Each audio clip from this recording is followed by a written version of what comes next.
Okay, everyone, we're going to begin in about a minute. As I said before, the senator will deliver remarks. He will not be taking questions, and we appreciate all of your patience and thank you kindly. Okay?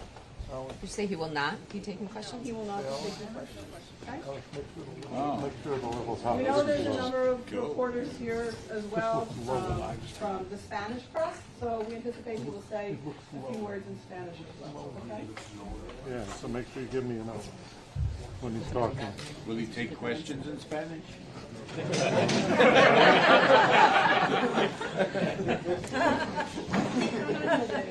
Actual question. No, I don't think so. No questions in English or Come on.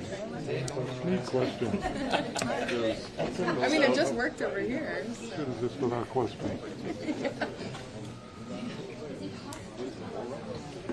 What is it?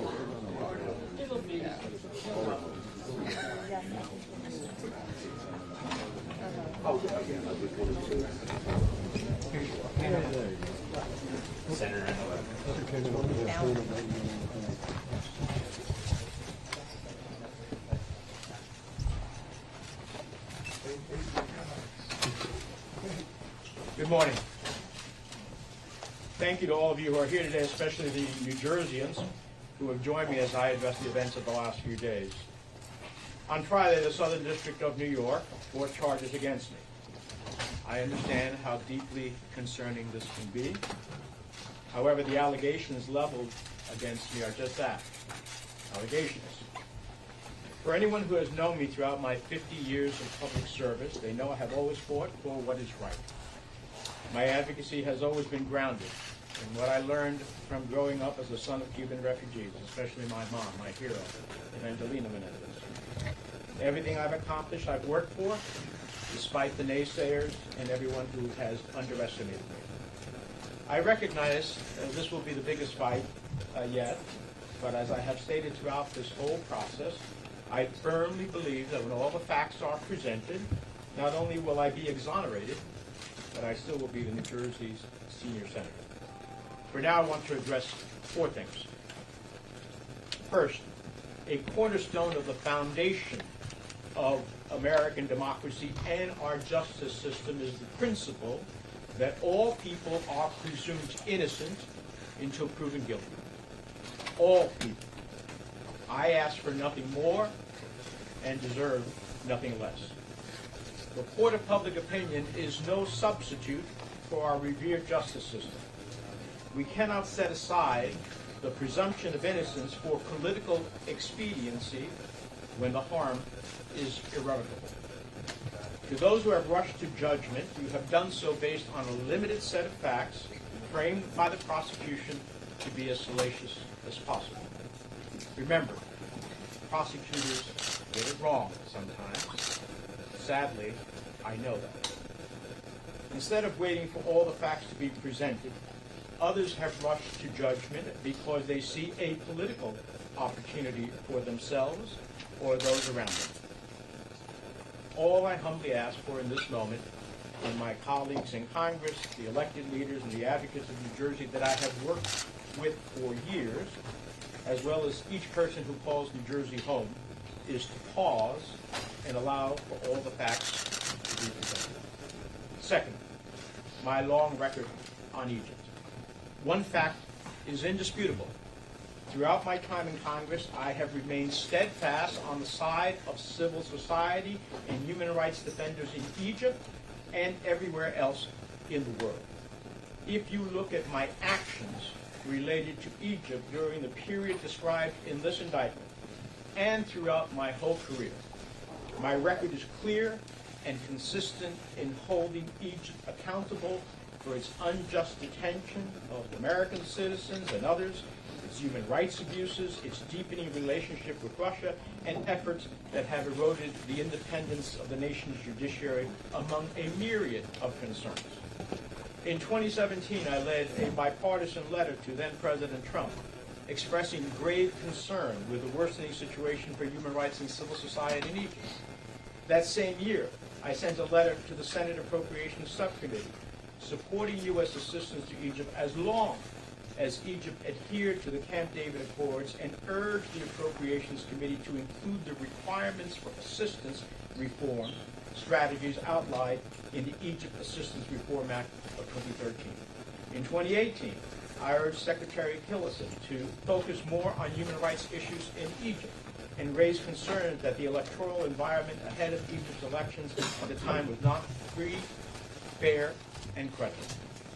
In 2019, I met with President el-Sisi at the Munich Security Conference and emphasized the level of repression inside of Egypt, risking eroding our security cooperation and raising concerns about Egypt's intent to purchase a Russian missile system.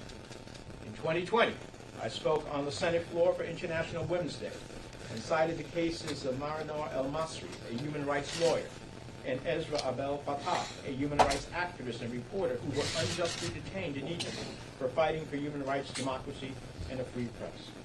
I have placed holds on foreign military sales funding to Egypt, and in the presence of other United States senators, I have challenged President Sisi directly on human rights abuses, arbitrary detention, and press freedoms.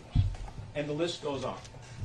Throughout my 30 years in the House of Representatives and the Senate, I have always worked to hold accountable those countries, including Egypt, for human rights abuses, the repression of its citizenry, civil society, and more.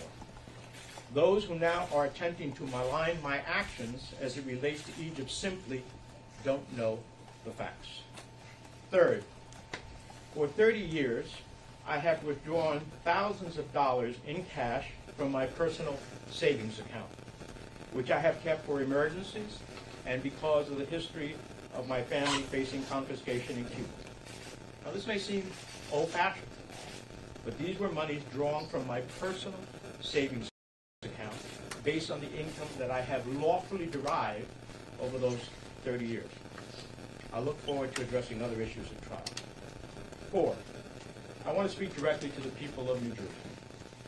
As I started these remarks, you're the reason why I have dedicated the entirety of my adult life to improving the lives of hardworking New Jerseyans and all Americans. Some of the people calling for my resignation for political reasons say I have lost the trust of the people of New Jersey. That couldn't be more wrong. Today I'm surrounded by everyday people and constituents who know me.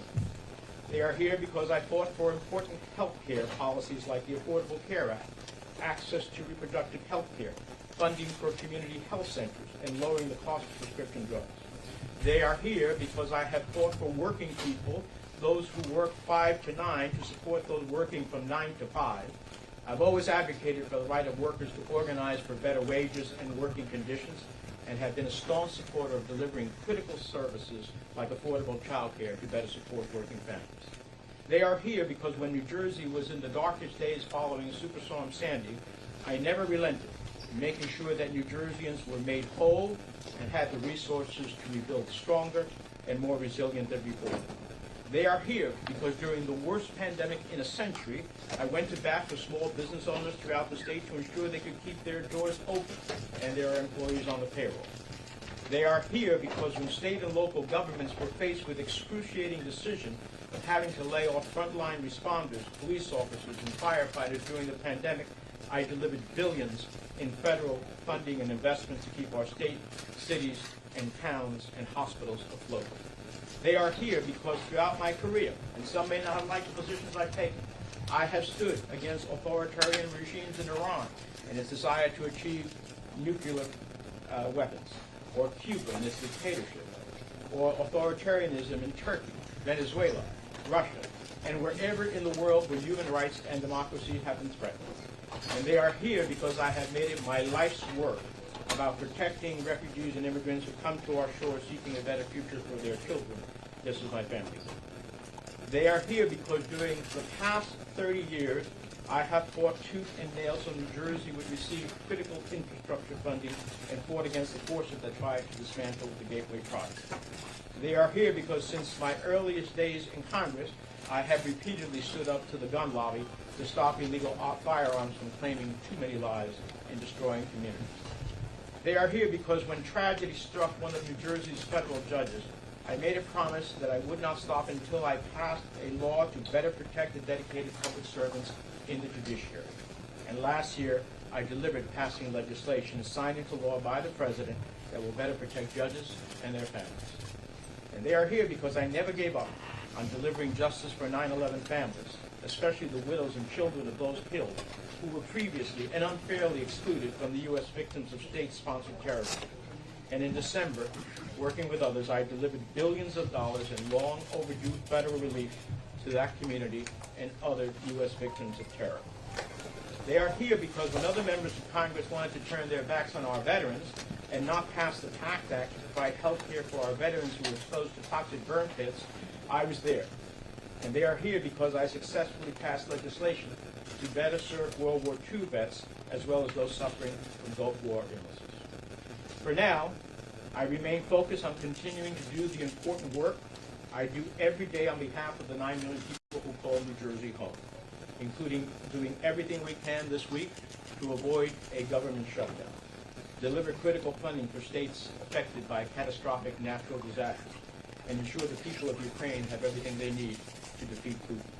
And I'll return to Washington this week to do exactly that. Now, let me just say a few words in Spanish. Buenos días. Gracias a todos los que están aquí, especialmente los residentes de New Jersey que me acompañan hoy, mientras realizo comentarios sobre los eventos de los últimos días. El viernes, el Distrito Sur de Nueva York presentó cargos en mi contra. Entiendo que estos cargos son serios, pero las alegaciones presentadas en contra de mí son eso solamente, alegaciones. Cualquier persona que me ha conocido a lo largo de mis 50 años de servicio público sabe que siempre he luchado por lo que es justo. Mi trabajo siempre se ha centrado en lo que aprendí en crecer como hijo de refugiados cubanos, especialmente de mi madre, mi heroína evangélica. He trabajado para alcanzar todos mis logros, a pesar de los detractores y todos los que me han subestimado. Reconozco la gravedad de este momento y que este será mi mayor batalla hasta hoy en día. Pero como he dicho a lo largo de todo este proceso, creo firmemente que cuando se presentan todos los hechos, no solo seré exonerado, sino seguiré siendo el senador federal de New Jersey. Por ahora quiero abordar cuatro cosas. En primer lugar, una piedra angular de la fundación de la democracia estadounidense y del sistema judicial es el principio de que todas las personas se presumen inocentes hasta que se demuestre su culpabilidad. Todas las personas. No pido nada más ni merezco nada menos. La Corte de la Opinión Pública no es sustituto de nuestro venerado sistema de justicia. Para aquellos que se han apresurado a juzgarme, le han hecho basado en conjunto limitado de hechos enmarcados por la fiscalía para que sea lo más provocativos posible. Recuerden, los fiscales a veces se equivocan. Por desgracia, yo sé eso de primera mano. En lugar de esperar a que se presentan todos los hechos, otros se han apresurado a juzgarme porque ven una oportunidad política para sí mismos y para quienes lo rodean. Todo lo que pido humildemente en este momento a mis colegas en New Jersey, a los líderes electos, a los activistas de nuestro estado, a cada persona que llama a New Jersey su casa, es hacer pausa y permitir que se presenten todos los hechos. Todo lo que pido humildemente es actualmente a mis colegas en el Congreso, los líderes de nuestro Estado, que eso puede pasar. En segundo, quiero hablar de mi larga historia con relación a Egipto. Un hecho es indiscutible. Durante todo el tiempo que llevo en el Congreso, me he mantenido firme al lado de la sociedad civil y los defensores de los derechos humanos en Egipto y cualquier otra parte del mundo. Si se examinan mis acciones relacionadas con Egipto durante el periodo descrito en la imputación, a lo largo de toda mi carrera, mi historial es claro y consistente a la hora de exigir que Egipto rinda cuentas por su injusticia detenido de derechos humanos, su relación cada vez más profunda con Rusia y los esfuerzos que habrían erosionado la independencia del sistema judicial a la nación, entre muchas otras preocupaciones. En el 2017 dirigí una carta bipartidista al presidente Trump en que expresé mi profunda preocupación por el empeoramiento de la situación de los derechos humanos y la sociedad civil en Egipto.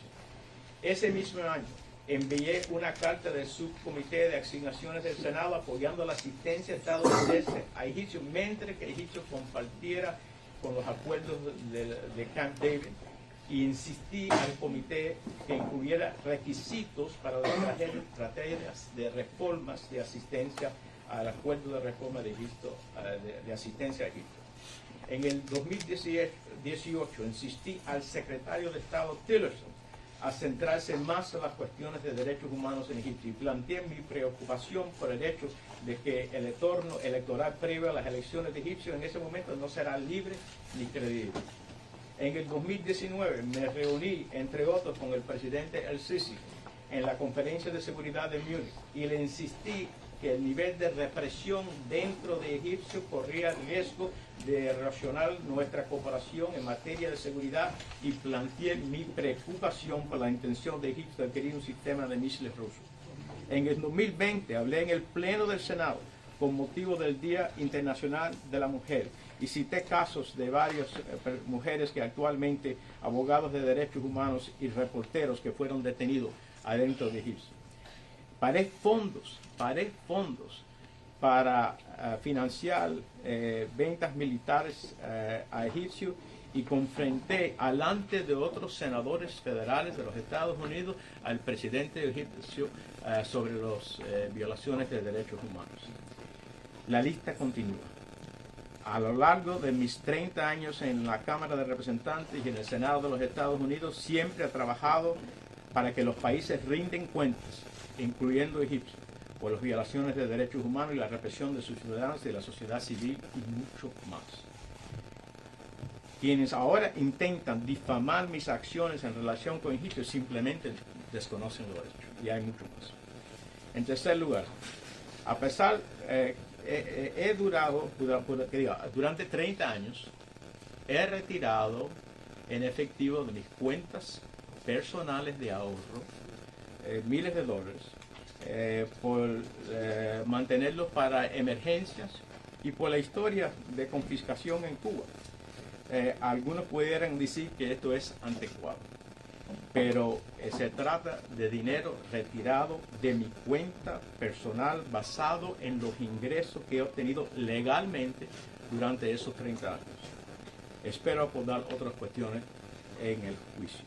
4. Me dirijo finalmente a los residentes del estado de New Jersey. Como he dicho al principio de estas declaraciones, ustedes son la razón por la que he dedicado mi vida adulta a mejorar la vida de los trabajadores de New Jersey y a todas nuestras familias. Algunas de las personas que piden mi renuncia por razones políticas dicen que he perdido la confianza del pueblo de New Jersey. No podrían estar más equivocados. Estoy rodeado hoy de personas que me conocen.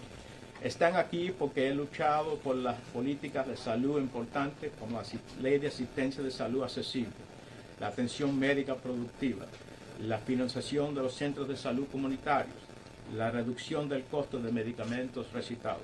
Están aquí porque hoy siempre he luchado por los trabajadores, esos que se aparecen de 5 a 9, después de esos que se aparecen de 9 a 5, lo que han hecho los trabajos más difíciles, para asegurar sus derechos, para organizarse y conseguir mejores condiciones. Están aquí porque cuando New Jersey se enfrentó con el huracán Sandy, nunca cedí en asegurarme que los habitantes de New Jersey recuperaran y tuvieran los recursos para reconstrucción más fuertes y resilientes que antes. Están aquí porque cuando la pandemia más mala en un siglo se presentó en nuestra nación, defendía a los propietarios y de pequeñas empresas para garantizar que pudieran mantener sus puertas abiertas y sus empleados en la nómina. Están aquí porque cuando los gobiernos estatales y locales y de los condados se tenían la decisión de despedir a policías, bomberos y de otros de primera línea, conseguí miles de millones de dólares en fondos para mantener a flote nuestro estado, nuestras ciudades, nuestros pueblos y nuestros hospitales. Están aquí porque conocen mi larga historia de oponerme a regímenes autoritarios. Quizá a algunos no les gustan las posiciones que yo he tomado contra Irán y sus esfuerzos de tener una arma nuclear, contra el régimen en Cuba, en Turquía, en Venezuela, en Rusia y cualquier lugar del mundo donde los derechos humanos y la democracia se hayan visto amenazados. Y porque trabajé toda mi vida, he consistido en proteger a los refugiados y a los inmigrantes que llegan a nuestro país buscando un mejor futuro como mi familia. Están aquí porque durante más de 30 años en el Congreso luché con uñas y dientes para que New Jersey recibiera fondos para la infraestructura críticas para nuestro futuro. Están aquí porque desde los primeros días en el Congreso he enfrentado repetidamente al lobby de las armas para impedir que las armas de fuego ilegales cubrieran demasiadas vidas y destruyeran comunidades. Y están aquí porque hoy, cuando una tragedia global a uno de los jueces federales de New Jersey prometió que no me detendría hasta aprobar una ley que protegiera mejor a los dedicados servidores públicos de nuestro Poder Judicial. Y el año pasado cumplí con esa promesa, aprobando una ley promulgada por el presidente que protege mejor a nuestros jueces y sus familias. Y están aquí porque cuando las familias del 11 de septiembre que perdieron sus queridos seres familiares no le dieron los fondos necesarios que actualmente se merecían, yo luché y conseguí que miles de millones de dólares en ayudas federales legalmente esperadas a esa comunidad fueran actualmente otorgadas. Así que esto es lo que es nuestra historia. Por ahora sigo centrado en continuación haciendo el importante trabajo que hago todos los días en nombre de los 9 millones de personas que consideran New Jersey su hogar, incluyendo hacer todo lo posible esta semana para evitar un cierre de gobierno, entregar fondos críticos para los lugares afectados por desastres naturales y asegurar que el pueblo de Ucrania tenga todo lo que necesita para derrotar la pandemia. Nunca he malversado mi promesa y mi obligación al pueblo. Volveré a Washington esta semana para hacer exactamente eso. Thank you very much.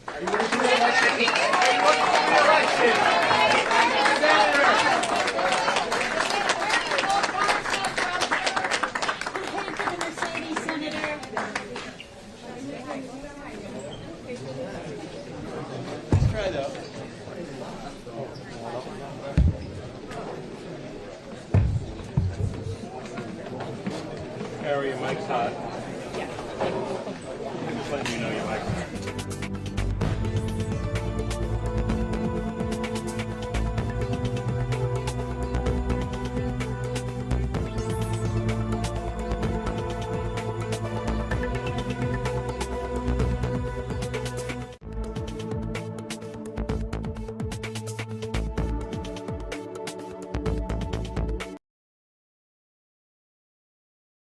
Today. Thank you, sir, for your testimony. Members will be recognized by order of seniority for their 5 minutes of questioning. An additional round of questioning may be called after the members have been recognized. I now recognize myself for 5 minutes of questioning.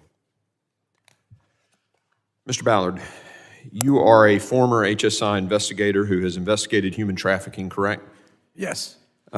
Are the catch and release policies of Secretary Mayorkas facilitating the trafficking of people and children?